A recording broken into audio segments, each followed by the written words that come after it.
मेरे देश के कानून के स्तंभ मेरे बाबा साहेब के सहारे हैं। मेरे देश के कानून के स्तंभ मेरे बाबा साहेब के सहारे हैं। इतिहास के पन्नों का सबसे सुनहरा नाम है मेरे बाबा साहेब बहुत प्यारे। इतिहास के पन्नों का सबसे सुनहरा नाम है मेरे बाबा साहेब बहुत प्यारे।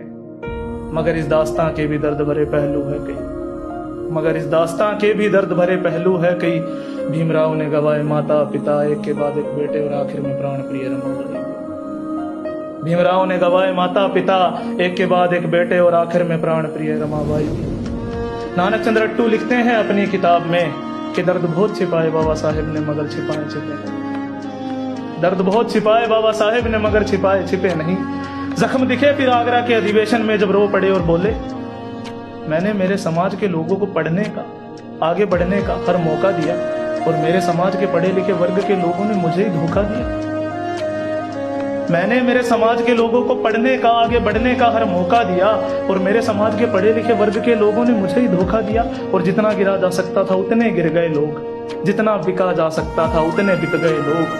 चुनाव में बाबा साहेब को हराकर फिर उन्हें चौंका दिया। ओबीसी की जनगणना ना होने पर बाबा साहेब ने कानून मंत्री का पद भी त्यागा था। ओबीसी की जनगणना ना होने पर बाबा साहेब ने कानून मंत्री का पद भी त्यागा था। अपने ही मसीहा को बार बार धोखा देता रहा वो समाज कितना अभागा था। अपने ही मसीहा को बार बार धोखा देता रहा वो समाज कितना अभागा था। मगर वो अपने पद से हिले नहीं, मगर वो अपने पद से हिले नहीं। 14 अक्टूबर 1956 अब बौद्ध धर्म अपनाने की तैयारी थी। 14 अक्टूबर 1956 अब बौद्ध धर्म अपनाने की तैयारी थी। तुम देख रहे हो ना, आखिरी सांस तक जंग जारी थी।